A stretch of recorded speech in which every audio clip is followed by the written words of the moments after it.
Welcome to this discussion in our Peace and Relationship series. My name is Shireen Khosropur. I'm a psychology professor at ACC. I'm also director of the Center for Peace and Conflict Studies at Austin Community College. I'm here together with my colleague Leila Taragi, who coordinates all of our programs. And she will put the link to all of our events in the chat. Take a look. If you're listening to this and can't see the chat, it's go to austincc.edu/peace. And then from there, click on events and you can see the list of all of our offerings. Today, I am really excited to have JP talk with us. I won't say very much about him. I've decided that it's much more useful to you to hear directly from our discussants instead of me reading from their bios. So I'm going to just turn it over to JP in a second and ask him to tell you a little bit about himself, and then use every minute we have with him with discussions, hearing from him and discussions. If you're able to turn your cameras on, that would be welcomed. But I understand that not everyone is able to do that. So JP, welcome, and I'm turning it over to you. Excellent. Thank you so much. I really appreciate it. Welcome, everybody. I'm super excited to be here and talk about a topic that is very near and dear to my heart. And it's so wonderful to get to see some faces. For anybody, again, who wants to be on camera, please feel free to. If you don't have the capability, no worries at all. Please feel free to participate in any way that you feel comfortable, whether it's using the chat box, raising your virtual hand, unmuting yourself. I love when people participate or ask questions. So please feel free to get as much involved as you want. Let's see, Leila, whenever you're ready, would you mind starting the PowerPoint? Oops, I'm sharing the wrong screen. Let me try that one time. Oh, it's like, okay, I was trying to share the Chrome window, but it's showing the wrong Chrome window. So let me. Yeah, no worries. And while Leila is working with that, I want to apologize for not using the correct pronouns, JP. Thank you, Shireen. And I want to set that, expectation for all of us to pay attention to it. And when we catch ourselves being wrong, to acknowledge it and correct ourselves. It's a hard thing, to switch from years of using some pronouns to others, but we can all do our best. Excellent. Thank you so much. And can I just say that was the most appropriate way to be able to address whenever you do make a mistake when it comes to somebody's pronouns. All you have to do is apologize and then go forward. A lot of people have a tendency to want to over apologize and make it real big. That's not needed at all. So thank you so much for modeling that. And thank you so much for respecting that as well. So I think a few of us might be unmuted also. I'm going to just mute folks that I notice some noise coming from. Okay. But also, sorry, I don't know why this is happening, but basically some of the images are not showing up as I'm opening your presentation now. And okay. I'm sorry about that, but no, it's okay. Roll with it. Leila, do you want to share it with me and then have me share? Would that help? I don't know that will change what's happening with some of the broken images. Next time we might want to, in future, download the Canva presentation so that it's less web-based, JP, but yeah, this will work. We'll make it work. No problem. If you want to, while I'm doing just my little introduction, I can literally email it to you right now. If you'd like. Yeah. Sharing it that way.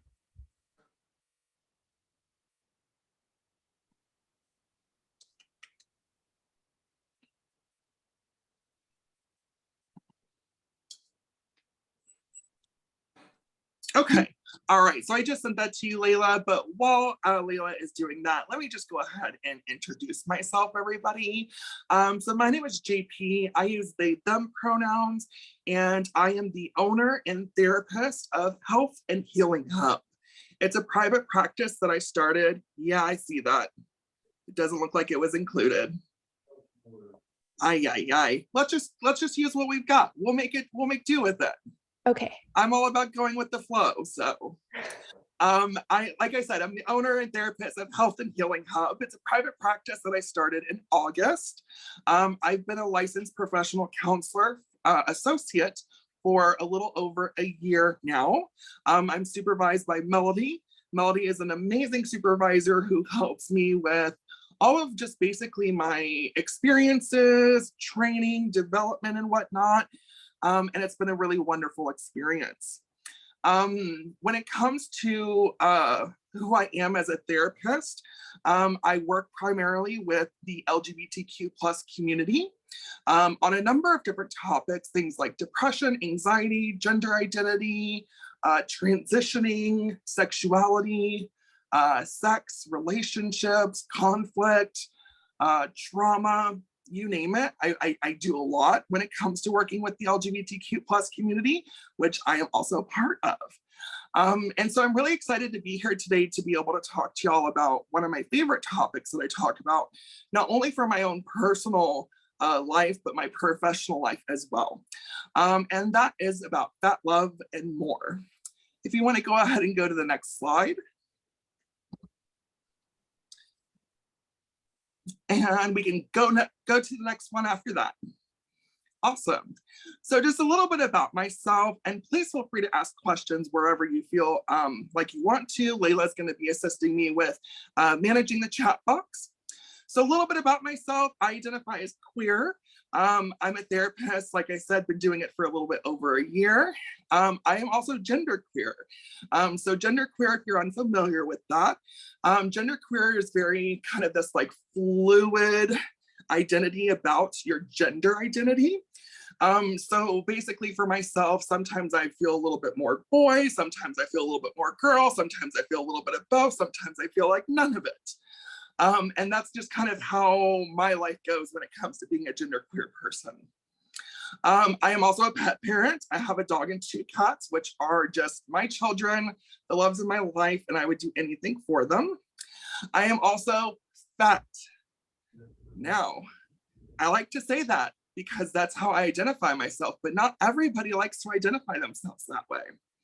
Kind of like when I say that I'm queer, I'm taking back these words that have been used in derogatory, discriminatory ways before. Taking back that power, taking back what it means to you can be extremely exhilarating and something that really helps you feel powerful in who you are. And so when I talk about being fat, I talk about being fat as a descriptor, as part of who I am. I don't talk about being fat in a negative way about myself because I love myself and I love the fact that I'm fat. And we'll talk about that a little bit more. I'm also Mexican American. I'm a storyteller. I use my own personal experiences a lot when I do presentations, live talks, trainings and things like that, because I believe that storytelling is very much about connecting with people, helping people understand things on a deeper level. I'm also a spiritual person as well. I very much believe in connecting with nature, people, animals, rocks and crystals and things like that. A little bit hippie, if you want to call it that, but I really believe in that like strong energy connection amongst everything in our world. And I'm a nerd. I'm a very proud nerd. I love sci-fi, fantasy, any type of movies, storytelling, shows, books, you name it. Give me anything magical and I will freak out. So yeah, that's a little bit about myself. I put this quote on here because I think that this is a very important and powerful quote from Lady Gaga. You define beauty yourself. Society doesn't define your beauty. And I think that's something really important to remember, is that you define your own beauty, not society. And we'll talk a little bit more about that as well. Layla, if you want to go to the next slide, please. So a little bit about my education and credentials, which I really wanted to talk about because, one, we're in an educational setting, but two, I wanted to talk about it as a way of having some motivation in what you do, because school can be difficult on top of life, on top of COVID, on top of everything else. But I want to just remind people that when you put your time and effort into what you're doing, it will pay out later. So myself, I started college at 21, and that was in 2006. That's a long, long time ago. Please don't do the math to figure out how old I am. I graduated with my bachelor's in psychology in 2012. And then I graduated with my master's in counseling in 2019. I started my licensure in 2021 in September. And then I opened up my own private practice in 2022. Now, I spent my first 3 years of my education at Austin Community College building up all of my basics, my core curriculum that I needed. Then I moved from there to go to Texas State University and spent about 2.5 years there. I took a nice long break in between that and my master's program at St. Edward's, and it took me 5.5 years to complete my master's program. In all, it took me 11 years to make my dreams come true. Being a therapist, being an owner of a private practice, I have made it. I say that because I want y'all to know it is possible to follow your dreams and to make those dreams come true. It's going to be hard, but it's going to be absolutely worth it. So whatever you're following, whatever degree plan you're in, keep up with it. Do what you want, follow your dreams, and I promise you, you will get there. All right, let's go to the next slide. Let's get into the good topic. So a little bit about my fat story and kind of understanding what being fat meant to me. So in middle school, I started to recognize that I was bigger. I didn't really know what that meant at the time. I just knew that my body was very different from everybody else's. I started to really understand that, what that difference meant, when I started to hear things from family and friends and schoolmates and teachers about my body. In middle school, I really started to hear things about being fat, and that fat was not a positive thing. My family would make fun of my body size. My friends, my schoolmates, my teachers even always made sure that I knew that my body size was not the most positive thing in the world. And because of that, I really started to develop a lot of insecurities about myself and my body at a very young age. It was pretty scary, feeling so different and feeling not wanted by a lot of people. Because of it, I did experience some things like depression and anxiety. But all in all, as my story will continues, it gets better. When I went from middle school to high school, that is where I really noticed I was a fat person. I fit in my clothes differently from everybody. I could physically see the differences between myself and everybody else. I was constantly adjusting my shirt, adjusting my clothes to make it to where people couldn't see my fatness. And I really, really was very conscious about trying to not show too much of my body to people, even in things like, physical education, gym, hanging out with friends, going swimming. I always made sure to cover up my body. And again, that's because I started from a very young age of feeling ashamed of my body because other people said that my body was not good enough. Now, in high school, besides being fat, I also started to determine my sexuality. I struggled a bit with that. That added on to my depression and my anxiety around being a fat person. Because of that, I was put into therapy immediately with a school counselor and was able to start talking about what it's like to be queer, but what it's also like to be fat. A big component of this part in my life was being in therapy with other adolescents, other teens my age, who were going through the same thing. I thought I was all by myself. I didn't think anybody else was going through something similar. I thought it was just me. The moment I saw other kids who looked like me, other kids who were queer in some form or fashion, and were scared to tell people and to come out, I really started to feel a bit more comfortable with who I was. I actually really contribute a lot of my career, both professional, personal, due to this moment of being put in therapy. The other piece that was really a bit difficult for myself was being fat and queer. In the LGBTQ plus community, people who are fat are not deemed, as beautiful. They are seen as less than. They are seen as not desirable and things like that. And so as I'm trying to just understand who I am and also trying to date, meet guys and things like that, it was really hard because people would just look at me and not want to give me a chance at all when I'm a really fabulous person. But all they saw was just my body, and my body wasn't good enough. And so it really continued this narrative of being fat is not beautiful. Being fat is shameful. Being fat is just not desirable. And so it really took a toll on myself, both mentally, physically, emotionally. And I had to really do a lot of work for myself in terms of processing that, overcoming it, feeling comfortable with who I am. It took time, it took effort. It took some times where I just broke down and cried because I didn't think I'd be able to do it. But I was able to do it.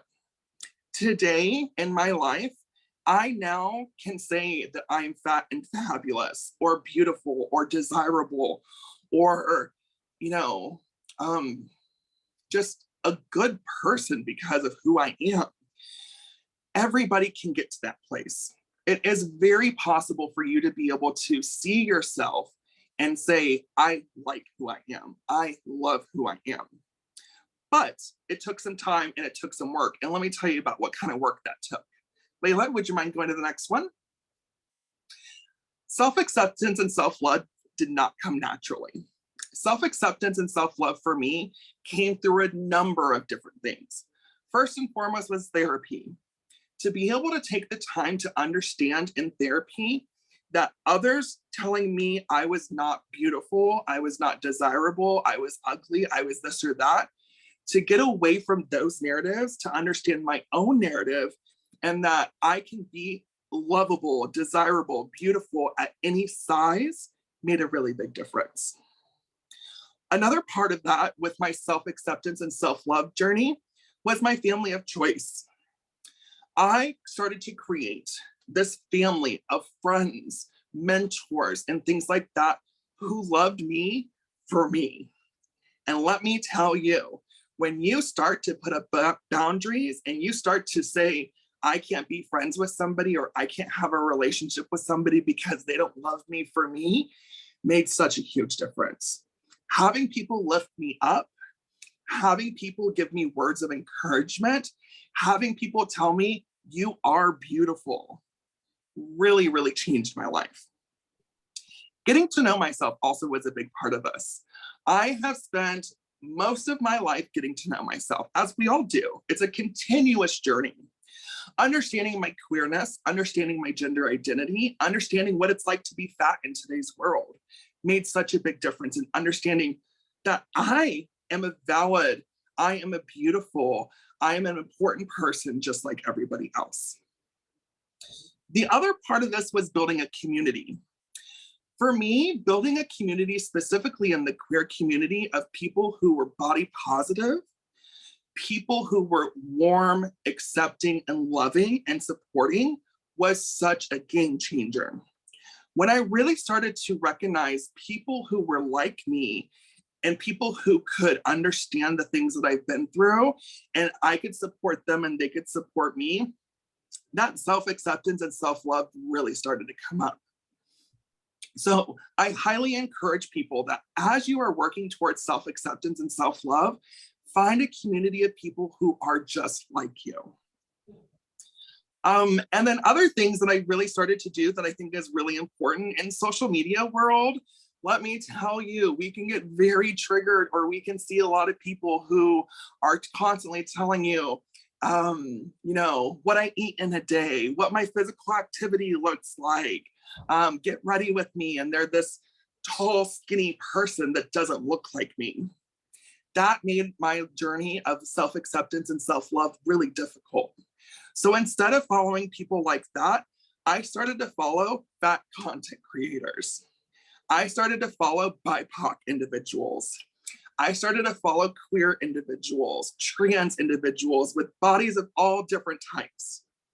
And to see the amount of positivity come from those content creators, those social media influencers, really, really made my perspective on life very different.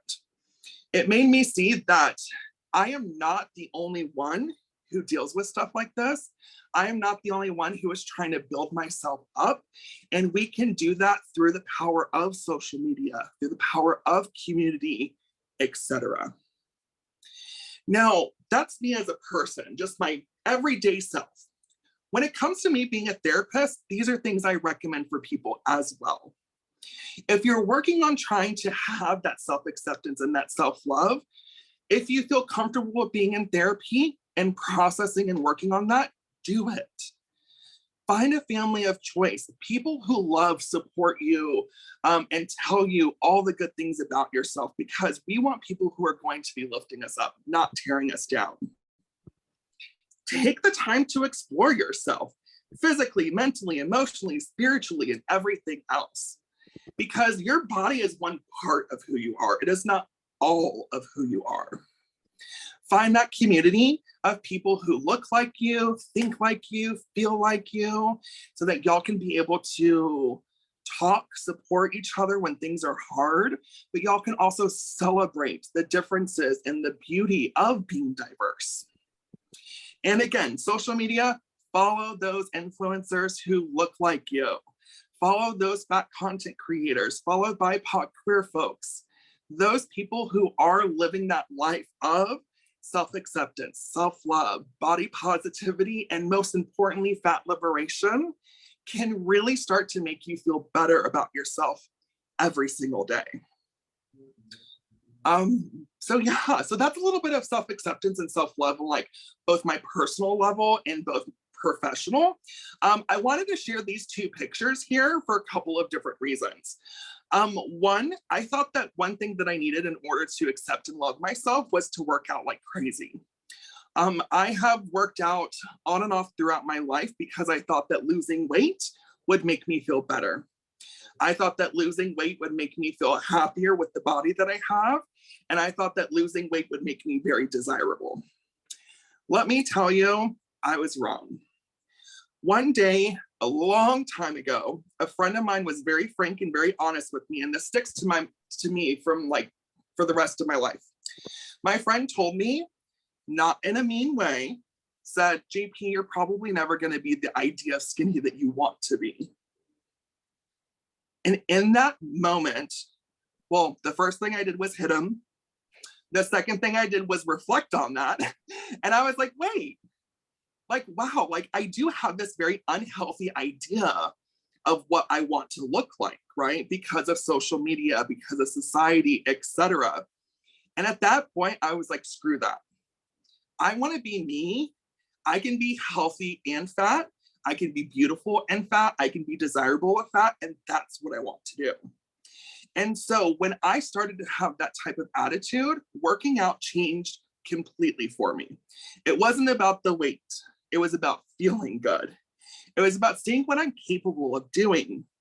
I myself today have run several different obstacle course races. This one is the Spartan race.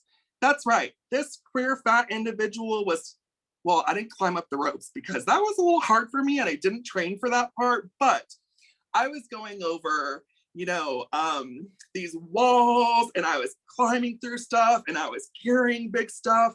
And that made me feel so empowered that as a fat person, I could do just as much the same that everybody else there was doing. And guess what?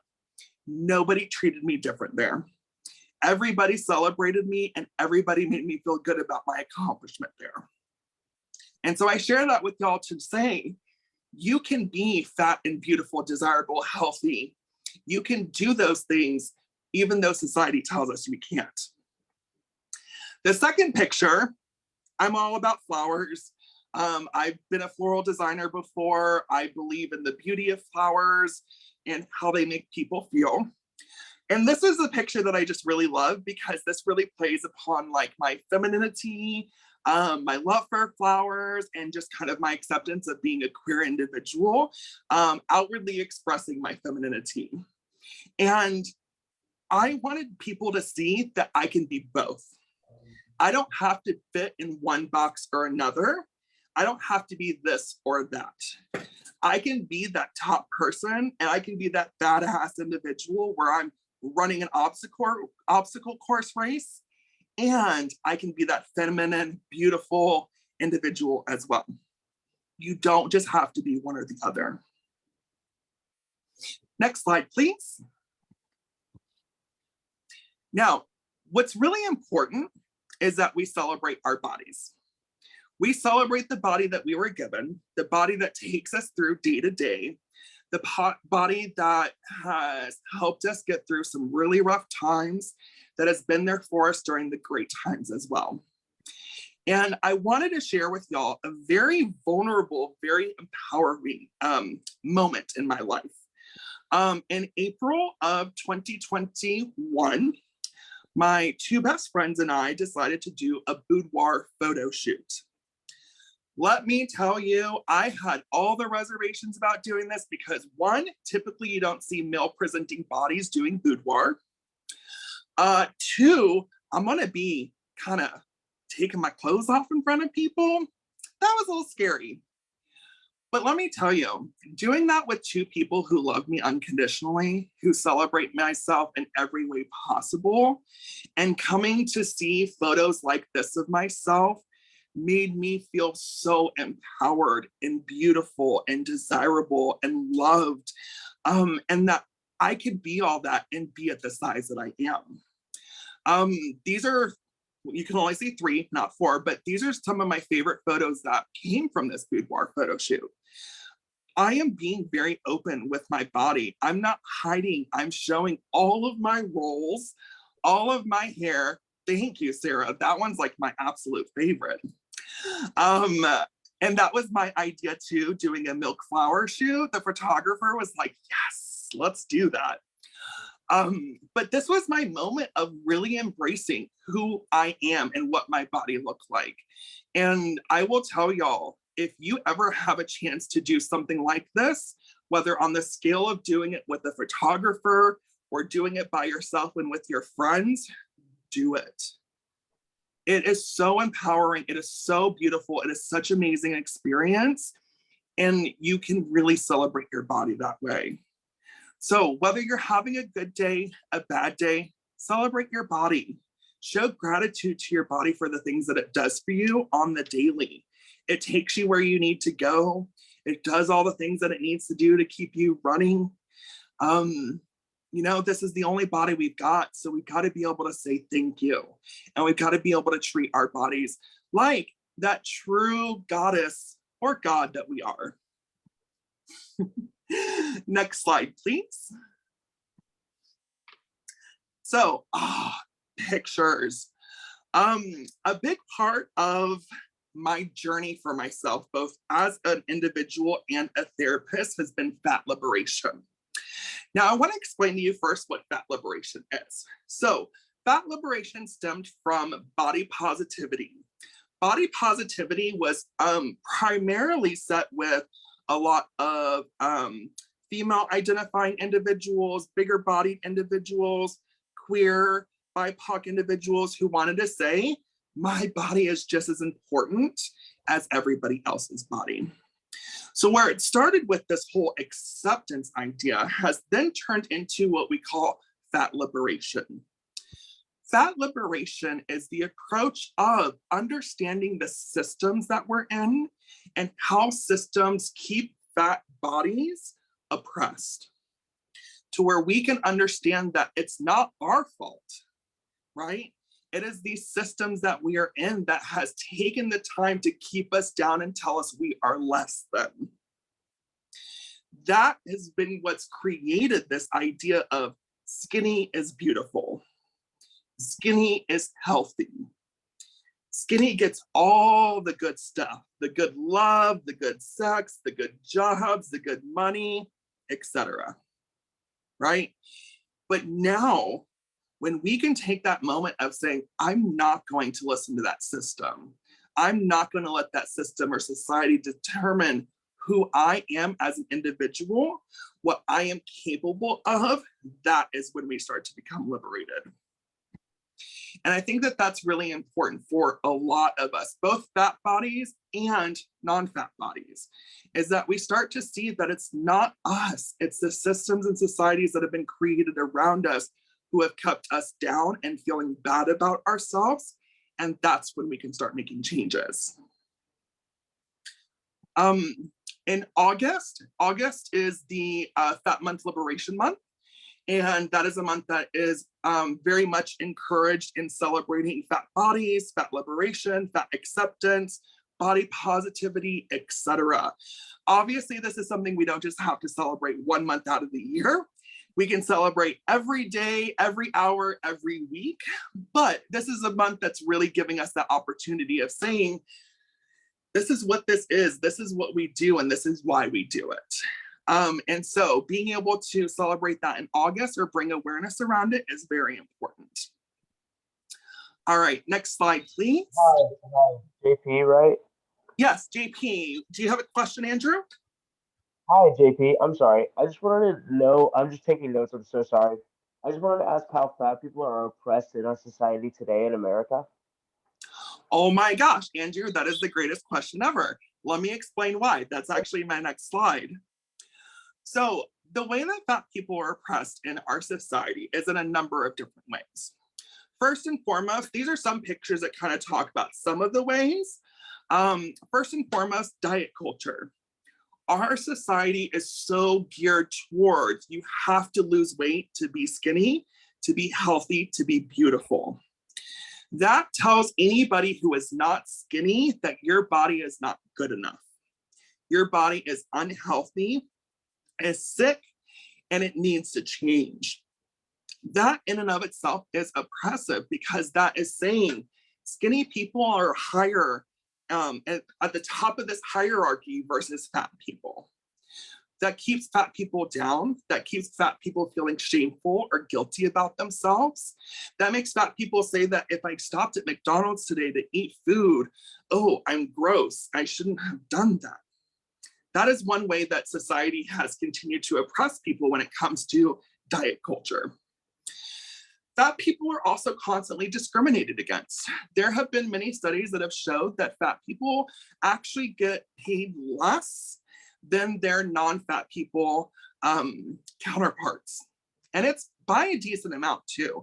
I don't remember the exact number off the top of my head, but fat people are seen as lazy when it comes to work. Fat people are also seen as if you are having to be a person who is like a face of your business or organization or where you're meeting with clients or anybody else, not something that people really want to see because we are gross looking, we are ugly. Therefore, they keep fat people behind closed doors. They keep fat people away from all that so that people don't have to see them. So besides that and the low pay, that is highly discriminatory across all aspects of life. Fat people then have to be able to find ways to make up that money to be able to just live their everyday life, to be able to afford housing and food and this and that. Yes, Carl, there is a lot of fat phobia in everyday life. Let me tell you, the number of times I have gone to a restaurant, I have gone clothes shopping, and people look at me and see the way I just present myself. People are very fat phobic. Trying to buy jeans or a shirt in my size and asking somebody about that and them just being like, it's that look, right? It's the attitude. It's the way they treat me that shows that there's fat phobia going on in clothing industries, in the food industries, and everyday life. Let's see, what are some of these other pictures? Oh, the picture that shows the XXL. Why are fat people having to pay more money for clothes because of a little bit more when it comes to fabric and stuff like that? Right? Skinny people don't have to do that. People who aren't bigger don't have to do that. Right? Why do we have to do that? When those clothes, yes, Liz, bigger size clothes are so much harder to find. And so when you do find them, they're typically in smaller companies, smaller businesses that specifically celebrate all body sizes. But if you go to Target, Old Navy, Macy's, any place like that, it's hard to find clothes. It's hard to find clothes that fit good. It's hard to find clothes that look good. And then when we do find clothes, we have to pay more money for that. How is that fair? One thing that I was doing when I was working on this presentation and finding images, I typed in the word beauty, beautiful models. And you know, the only thing that came up were pictures of like these three girls right here. Skinny, blonde, female, that's it. That's not what I look like. That's not what some of you look like. That's not what our average population is. Our average population when it comes to women and it comes to like pant size is like anywhere from 16 to 20. That is the average. These females right here who are tall, skinny, and not hating on them, just so y'all know, does not actually show representation of who we are. And so when I type in those words and that's all I see, how do you think that makes me feel about myself? How do you think that makes kids feel about themselves as well? I think I have a question here real quick. Right, on what size means. So, okay, so when it comes to size, so women's bodies and men's bodies are sized differently when it comes to clothing. So when I say size 16 to 18 for like women's pants, which is a very common average size, that means that the waist, right, is going to be, if I remember correctly, just a bigger size, period.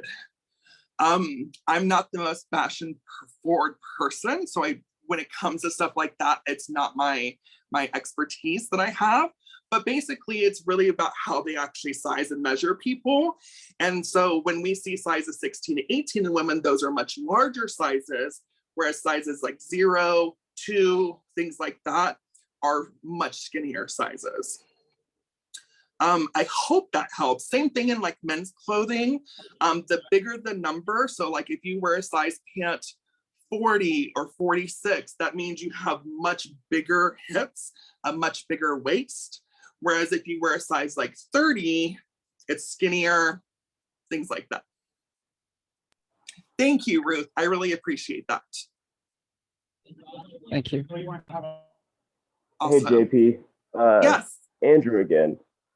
Yeah, what's up, Andrew? I think as a fat man, I wear size 40 and plus on like shorts and stuff. I'm not gonna lie. But that has to do with like inches and stuff. I've never had to like buy women's clothing. Can you explain maybe what the sizes mean instead of like inches for men? What does it mean for women's clothing?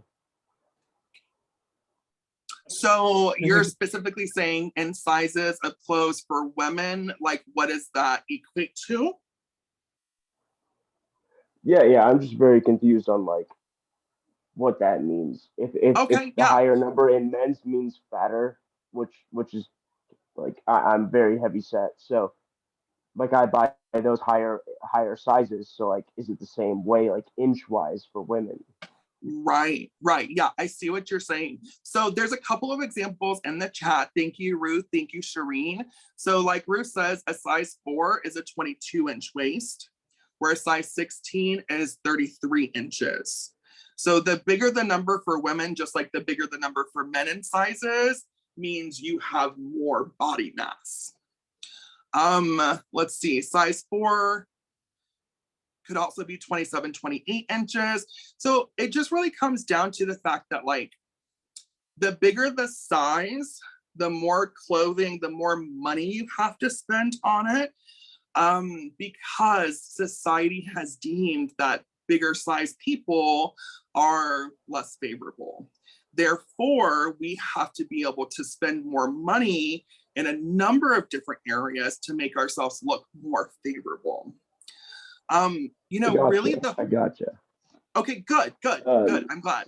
I was just wondering, maybe like I pay more because it's more material use. Like I buy Nike shorts, and like maybe Nike's making all like extra inches in the sweatshops, and like Mhm. so I could pay more money for that material. Like, do you think that has to do with it instead of like maybe bias, or am I just completely like wrong and No, dumb? I actually know. I completely hear what you're saying. So typically, what is marketed towards us is because they have to have more material. That's why it's more expensive. But when you actually look at fashion and creating clothing, you will notice that making a shirt is like 5 cents.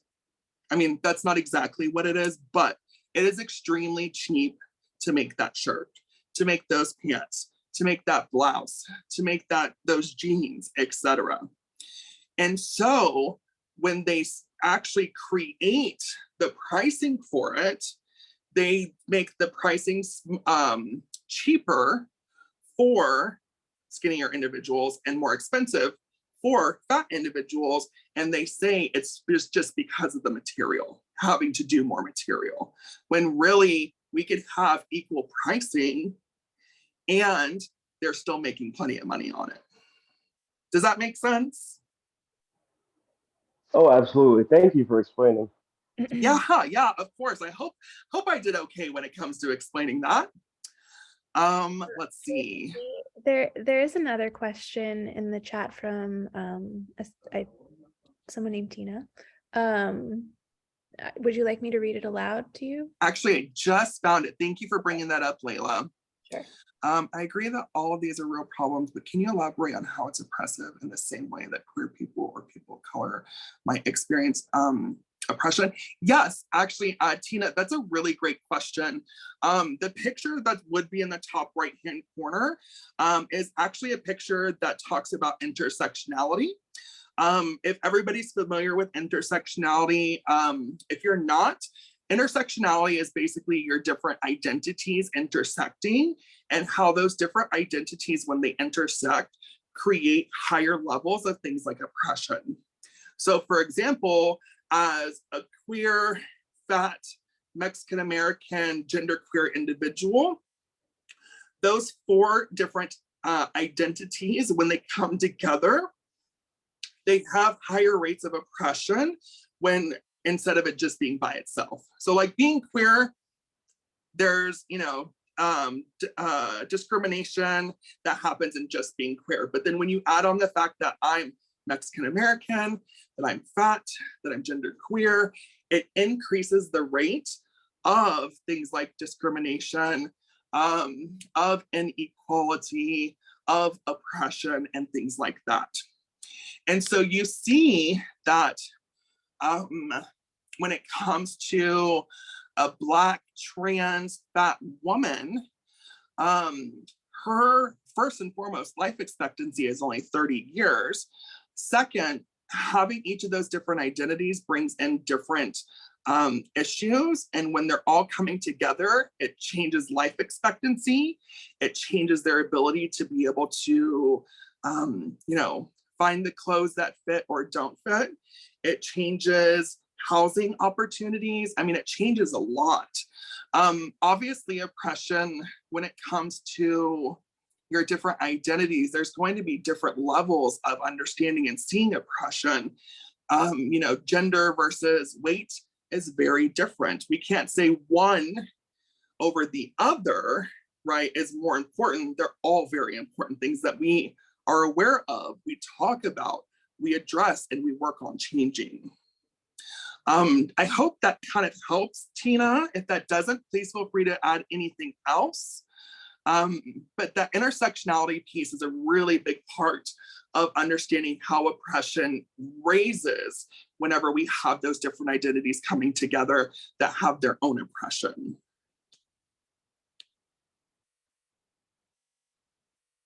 Okay, let's see. What else? Oh, so this individual who's sitting there eating burger, fries, maybe a Coke or something like that, is seen as being lazy, is seen as somebody who is unhealthy, right? How do we know that, right? Can we tell if a person is unhealthy or lazy just by looking at what they're eating? Absolutely not, right? What if you just worked like a 10, 12-hour day and just picked up some food on the way home? What's wrong with that? Absolutely nothing. And so it's important that we are able to have awareness of how simple little things like that create these narratives of fat people being unhealthy, unloved, undesirable, and everything else. That is what continues oppression in our everyday, in our society, in both those macro ways when it comes to, laws, regulation, health, medicine, things like that, to the smaller ways in our everyday lives that we live. And so when it comes to fat liberation, having those moments of being able to say, we are going to make changes, we are going to bring awareness around this, we are not going to accept this anymore, that's when we start to feel liberated. When we can come together as a community and fight for equality, that is what fat liberation is. I see a bunch of things coming up in the chat, so let me just kind of check on those real quick. Let's see.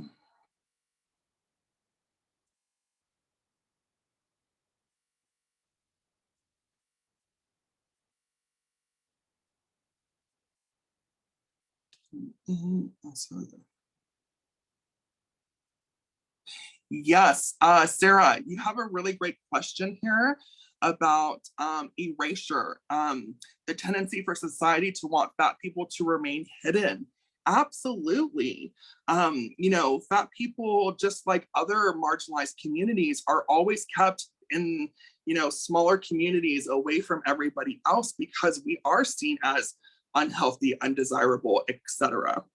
And what happens is with this oppression, with the discrimination, with bullying and things like that, it keeps us in the dark. It keeps us away from everybody else, and it continues to keep that superior and inferior thing going on. And so just like when it comes to, Black rights, queer rights, etc., we are seeing that those rights are constantly being pushed against. Same thing for fat individuals as well. We want to keep them down because that gives us the power, that gives us the control to be able to upcharge, to make people feel bad, to keep people down so we can be seen as the best, the most on top, basically.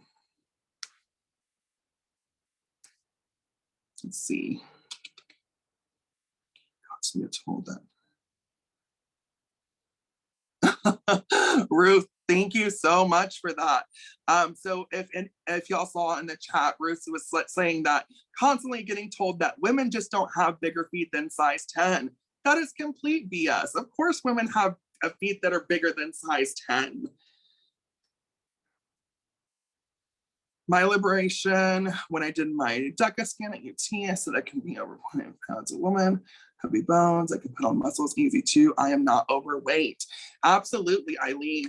And that's a big thing in the medical field, is that a lot of medical advances, testing, studies have been done on non-fat people. And so because of that, that's what's deemed as the quote unquote normal.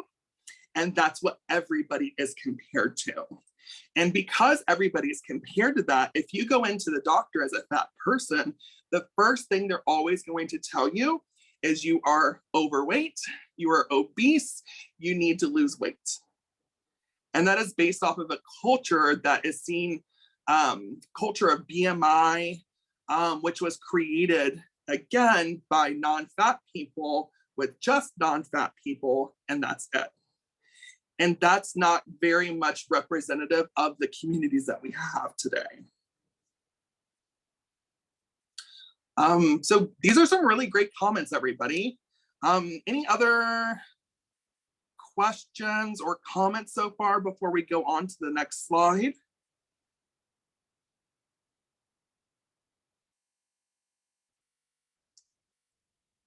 I'm loving all of these things that are going on in the chat box right now. Yes, there is a lot of new research that is showing you can have a heavier body and be healthy.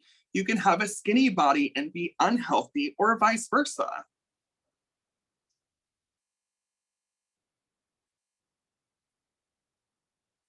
Awesome. All right, Layla, can we go to the next slide, please? So when it comes to loving yourself and loving others, these are just a few things that I talk about in terms of my personal life and my professional life with clients that I work with. When it comes to you, first and foremost, remembering size does not equal worth. We are such a society that says your size determines your worth. How pretty you are, how desirable you are, how athletic you are, etc. That is not the case. Your worth is not based off of your size. Your worth is based off of who you are as a person, what you do with yourself, how you treat others, etc. Also remember, when it comes to your own individual self, remember that fat is beautiful. All bodies are beautiful, all colored bodies, all shapes of bodies, bodies that are, able-bodied, bodies that have disabilities. All bodies are beautiful. Also remember, when it comes to loving yourself, self-care is essential. Taking care of yourself, mind, body, spirit, and anything else is always going to be uplifting and making you feel more positive about who you are as a person. Also, don't be afraid to live your life authentically. Celebrate yourself. Celebrate the clothes that you wear, the bodies that you're in. If you want to wear a crop top and you have a fat body, wear a crop top and have your fat body and show that to the world, right? When we can be radical, when we can be authentically ourselves, people will start to see us, people will start to have more awareness around fat bodies, and people will start to gravitate towards us to learn, to talk, to lift us up, and things like that. And remember, for yourself, just do what makes you feel good. We all do different things in our lives that when it comes to what we like to do, what we don't like to do the things that make you feel good.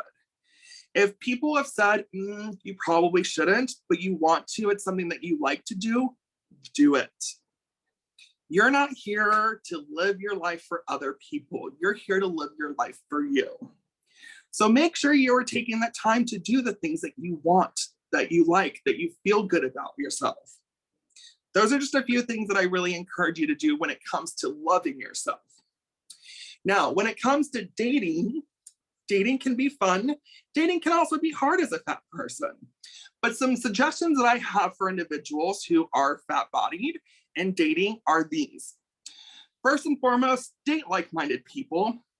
If you have somebody who's always talking about, macros and micronutrients and, losing weight and diets, and that's not what you're about, you're probably not going to match up well. You're probably not going to have that spark.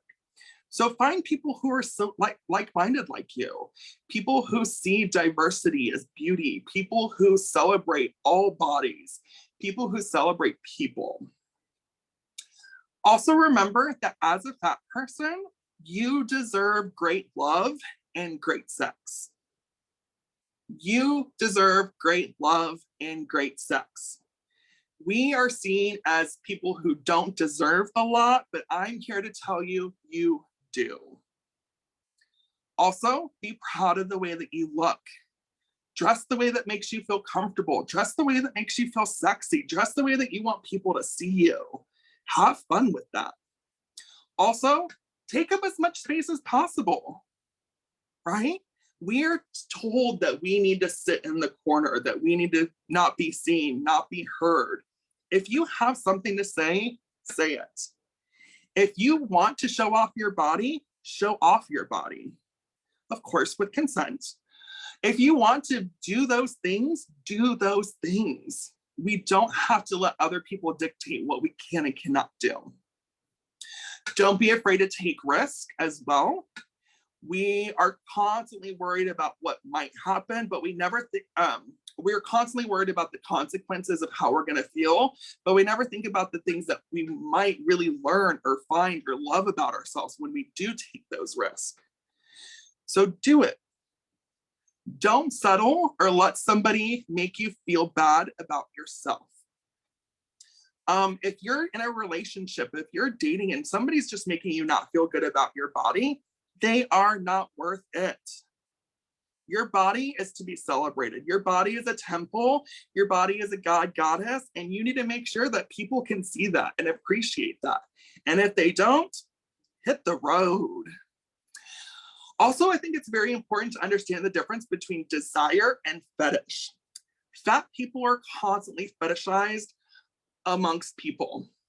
If you are looking to date, to find love, to do that, when you see somebody who is like, eat more, don't work out, eat this, who are kind of pushing you to increase your body size, that is fetishizing.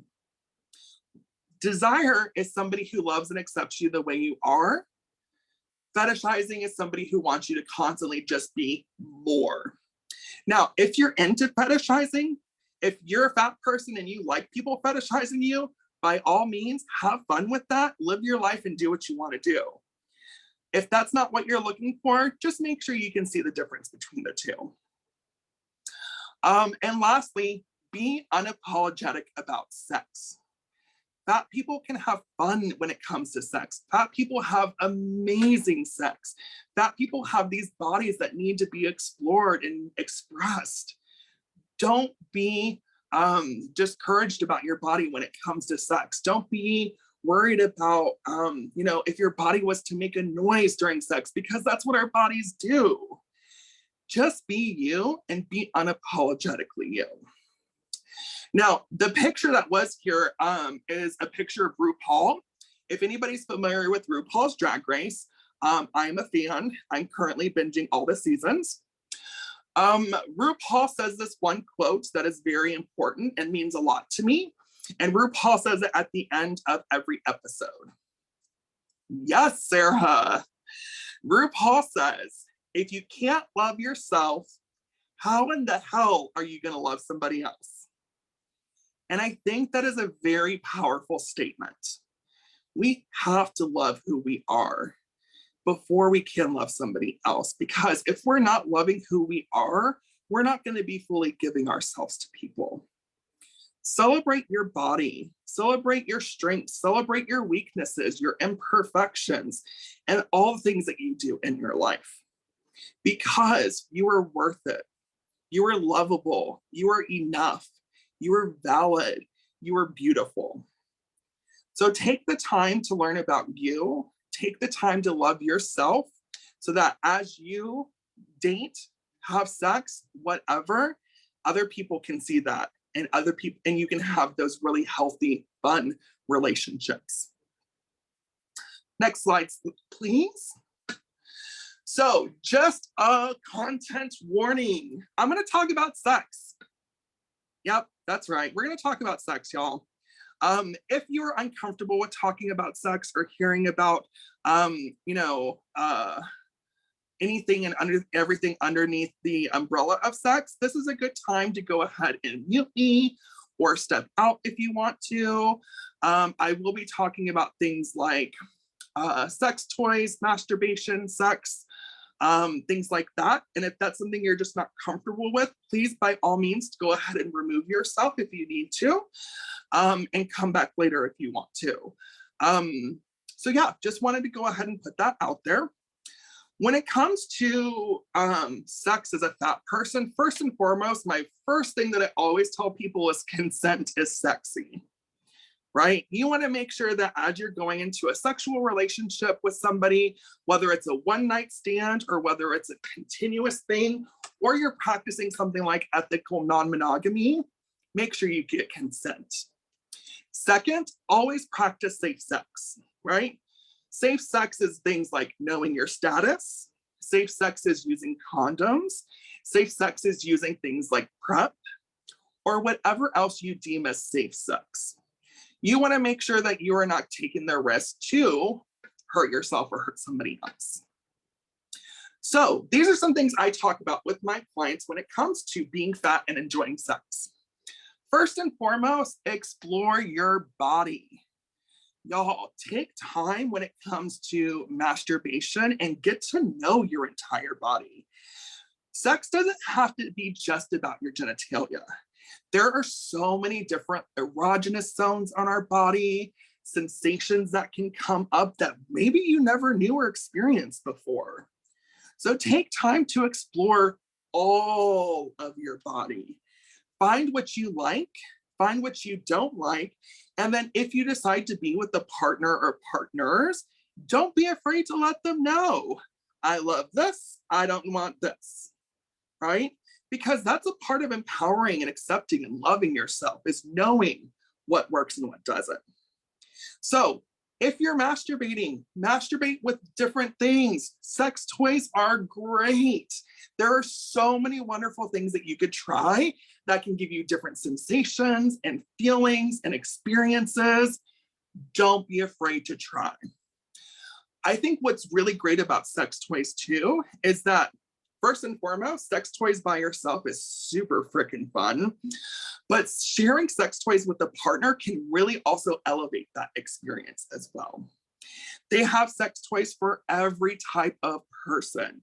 They have your everyday, masturbators, flesh jacks, or fleshlights, excuse me. They have vibrators and dildos and you name it, right?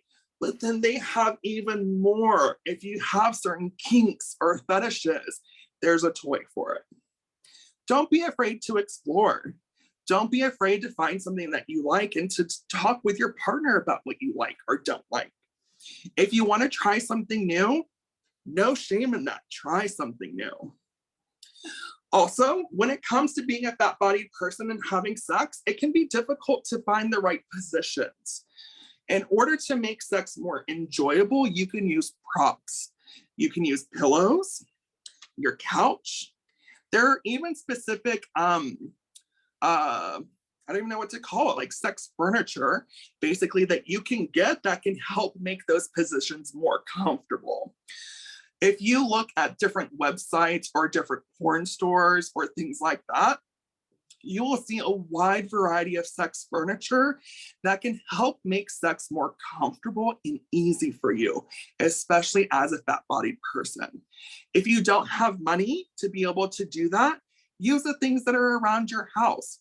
Pillows, your couch, an ottoman, a chair, towels, blankets, or anything like that to help lift you up, move you around, and get you more comfortable.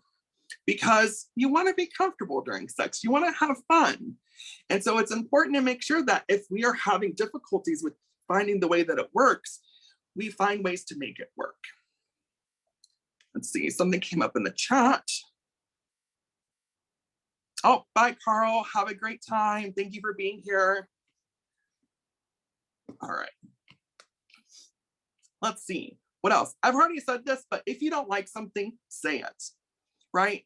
If your partner gets very hurt or upset that you are expressing something that you don't like, that's a bigger issue and something you really want to make sure you talk about. Sex is supposed to be enjoyable. Sex should not be something that you're getting hurt, that you don't like, that's a chore or an errand or anything like that. And so if something's not working, don't be afraid to say it's not working. Your body is very important. It's very important that we take care of it. It's very important that we make sure we give it what it needs. And so if you can tell a partner, hey, something's not working, and be able to work around it, change it, that's fantastic. If your partner is not willing to do that, that's a bigger issue of power and control that you really want to be able to focus on. When it comes to sex, remember, communication is key. Being able to say yes, no, keep doing that, don't do that, try this, flip me over, do this, and blah, blah, blah, is so important. It really heightens the experience when you can be on the same page. It really gives you the opportunity to take sex to the next level. Also remember, sex does not have to be about penetration. So much of sex, of what we see in porn or movies or magazines or whatnot, is about penetration. Not all people are comfortable with penetration due to a number of different reasons. So sex does not have to be solely about that. It can be about exploring the body. It can be about finding those erogenous zones. It can be about, oral sex. It can be about, just a number of other things instead of penetration. You can still have fun. You can still get off. You can still have some pretty crazy experiences. It doesn't just have to be one thing. And that's what we're constantly told in society. That's what we're constantly seeing in porn. It's all about penetration. That's not what the real world is about. Porn can be helpful in some aspects, and it can also be very degrading and not very accurate in a lot of other ways. So if you're using porn to understand things like penetration, oral sex, exploring your bodies and whatnot, just be very cautious of that. But sex can be so many things. The sky's the limit. Don't be afraid to do a little research, ask questions, or talk about it with your friends. Because that's where we start to learn things. That's where we start to find what we like and don't like. And that's also how we make things sex positive. All right. Any questions so far? I know I've been talking a lot, been seeing some really good stuff in the chat box. Thank you. But that's kind of what I wanted to kind of cover today, was the different topics of loving yourself, loving others, self-acceptance, and self-love, being able to talk about how you can have enjoyable, great sex, both by yourself, with somebody else, or with others, and just give you a little bit of feedback of kind of how I've done things, how I do things with clients, and how I try to make a difference in educating and helping people become more aware of these things. So that's kind of the end of my presentation. We have about 15 minutes left. So if anybody has any questions, any comments, now is a time where you can be able to ask those questions, whether in the chat or verbally or anything like that. Let's see, Sarah, you mentioned fetish, which I know can be transformative for some people. What do you think are some of the pitfalls and benefits of fetish around weight? That's a really great question. So the question was, what do you think are some of the pitfalls and benefits of fetish around weight? I think some of the pitfalls can really be that it makes a person feel like that's all they are. They're not seen as a full person, as a complete individual. They're just seen that as a fat person, and that's it. And for some people, that can make people feel very insecure. For some people, it can make them feel like they don't amount to anything else. And so I think that's a pitfall. I think a benefit of fetish around weight can really just be this whole idea of being sex positive and showing that all bodies have sex, and that is normal, and that is something we can celebrate as well. When it comes to fetishizing weight, right? For some people, it's, I'm trying to think of how to explain this. Besides just the physical sexual piece of it, right? There's also levels of it that comes to the emotional, psychological side as well. And I think that for some people, that can be very liberating, right? And kind of understanding your psyche as a fat person and being, you know, put up on a pedestal and whatnot. For other people, it can really bring up like past trauma that they've had, bullying, things like that. And so I think it's important that, you know, we kind of weigh out the pros and cons, right? It works for some, it doesn't work for others. I also think that's what's really important is that when it comes to fetishes, finding communities that also have the same fetishes to where you can learn, get educated, ask the questions, and so forth. So for example, FetLife is a community of individuals who do kink, BDSM, fetishes, and things like that. Creating an online profile and talking to other people who are into fat fetishes, or if you have curiosities about it, being able to go to places like that and ask those questions can be really helpful. Hopefully that helps out, Sarah. Let's see, Joan, I am on social media. I have an Instagram account for my private practice where I haven't been as active on it, to be completely honest, but it is something I do want to be able to post and talk about things like this to help normalize the conversations, to bring awareness and education around it. And there are tons of creators to follow for more body positive content. I'll tell you what I can do is I can have a list of folks that I can include their like Instagram and stuff like that. And I can send that to Layla. And whenever Layla posts this video, we can be able to post those content creators as well. And then, yes, Susanna, I will post my information. So if y'all want to follow up with any questions, comments, or if you feel like you even want to get into therapy with me as well, we can do that as well. Any other questions, comments, or anything like that? I have a question. Absolutely. I'm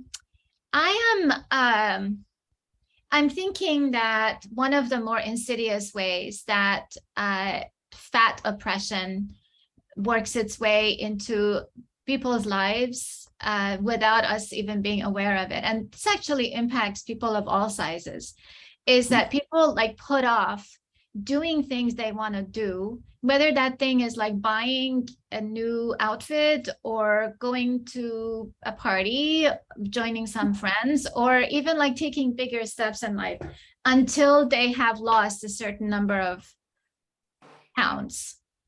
You know, it's, I think that probably all of us either have had that experience ourselves or know someone who has had that.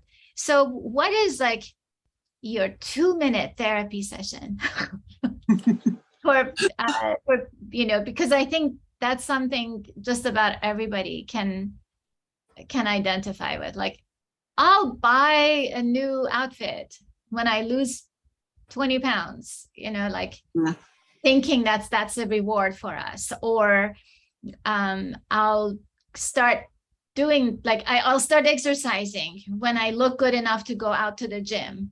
Mm-hmm. Yeah, Shireen, that is such a great question and comment, because a lot of us are guilty. Oh, let me just lose 5 more pounds. Let me just lose this, and then I can do X, Y, and Z. One thing that I tell people when it comes to that is, first and foremost, we are not guaranteed anything. And I think if we can remember that we're not guaranteed anything, we may be here tomorrow, we may not be here tomorrow. Live in the moment instead of what may come up or what could happen. Do it in the here and now. If you want to buy that outfit, buy that outfit. If you want to buy this new sex toy, buy this new sex toy. Experience it and have fun with it here and now so that you can carry that with you throughout your life. And I think that when we can focus more on the here and now and not the future and what could be, we really then start to live our life. We really then start to experience and have more fun. The second thing, if you are focusing on health, right? First and foremost, when it comes to health, focus on how you feel, not a number. A number does not determine your health. A number is just showing you literally how much you weigh. So if you can focus on, if you're exercising, trying to eat this and that, and trying to have more balanced meals, focus on just the way it makes you feel. Are you able to breathe easier? Are you able to walk further? Are you able to do more than what you were capable of doing and you feel good about that? Because if we're solely focused on a number, we then start to kind of have this ruminating cycle of thoughts in our head that we will never be good enough until we get to that number, instead of just focusing on the feeling. Feeling good in your body, feeling good with the way that your body works with the world is what's really important. So those are the kind of two things I usually say to people. I hope that helps. That's awesome. Thank you. And I think Sarah has a related question to this. Okay, awesome. Sarah, let's see. Esteban too. I don't know if it's, I think maybe it's related to what Esteban asked initially. Okay, awesome. Yeah. Let me see what Esteban said. You're welcome, Emily. Thank you so much. Sarah, I am not on any insurance plans yet. I am private pay, but I can also do sliding scale fees if necessary for an individual.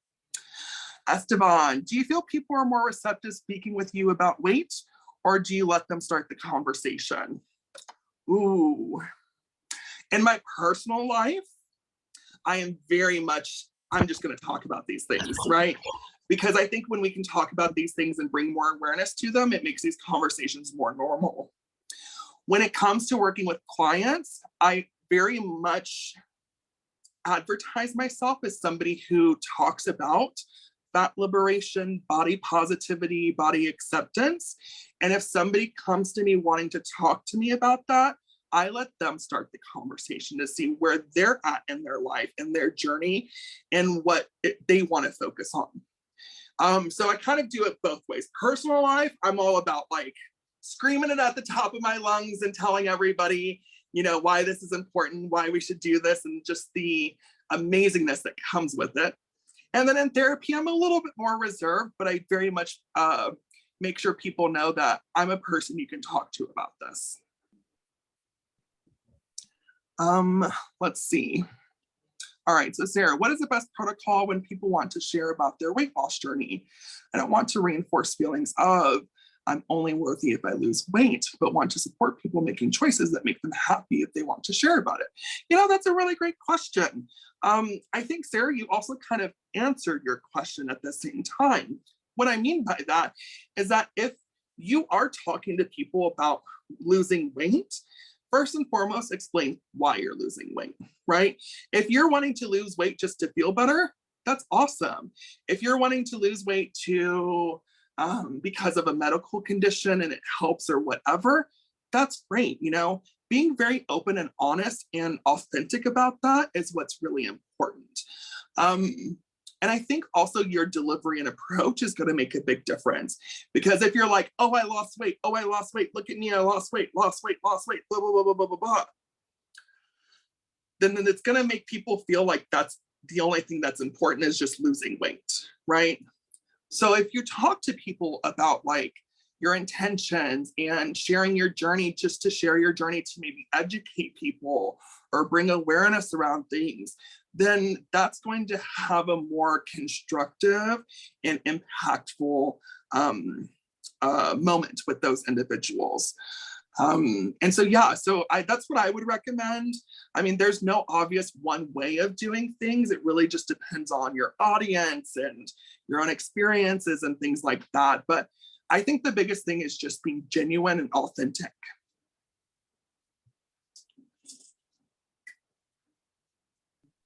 Awesome. You're welcome, Esteban. These are really great questions, everybody. I know we have about 5 minutes left, so if we maybe have another question or two, we could take that. If not, we can always wrap up a few minutes early and let y'all get about your day. I was wondering if I could just clarify what I was asking, because Sure. it was more about like me as a receiver, if somebody's telling me their story, how I respond to that. And the reason I brought this up, I mean, I think a lot about it, because I don't like it when people comment on my weight unprovoked, you know. And recently I had a friend who has been going through a weight loss journey, has been posting a lot of pictures on Facebook, very body positivity, and I've been liking these posts. And then all of a sudden she said, I've gotten more positive feedback on my posts recently. And let me just tell you what it's like to be a fat person. Like, you're not noticeable until you lose weight. And I was like, okay, in this situation, I don't want to like reinforce that feeling. I was liking the post because I want her to feel encouraged that, you know, so yeah, it's one of those things that I think people don't realize the degree to which they can really plant barbs. Like I know with my family, like, you know, so I don't want to be a person who plants barbs in any way or negatively reinforces someone's negative self-image. Thank you so much for clarifying that. And I have seen that happen quite a bit, that people are like, oh, look, people are responding to me more and better now that I have lost weight and that I've been on this journey and doing those things, which then creates that narrative of being fat is less desirable and wanted, being skinny is more desirable and being more wanted. I think when it comes to having people in your life who are going through those journeys, one of the simplest things, right, that you can do is just be that person who is showing your support and encouragement, letting them decide kind of what they want to do for themselves, right? The way that they receive information, the way that they see things, the way that they interact with people is going to be their own. I think that's one thing that we can still do, is we can still be very genuine and authentic with them and tell them that, you know, before and now, you are beautiful, you are desirable, you are valid, you are enough. And so just encouraging those types of narratives of, it doesn't matter if you're wide or thin, you're still beautiful just the way you are, is probably one of the best messages that we can really tell people. Yeah, I think I'll stick with that in the moment. Thank you for sharing that. All right. Well, we only have a couple of minutes, y'all. I just want to say thank you so much for inviting me into this space and letting me be able to talk about this topic that I'm very passionate about. I hope you all learned something. I will take a moment to put in my contact information into the chat box. So if y'all have any questions, comments, or anything like that, you are more than welcome to reach out. But thank you again so much for being here. And I'll stick around for a few minutes. So if anybody does have anything last minute, you know, don't hesitate to reach out via chat or, you know, turning on your camera or microphone. JP, thank you so much. I You're learned so much. welcome. Really enjoyed it. I wanted to like do the heart reaction to just about every other sentence you said. And we hope to have you back for another talk. This was lovely. And I really appreciate everyone who showed up today and listened and asked questions, and all the future people who will watch this video. Yay, thank you so much.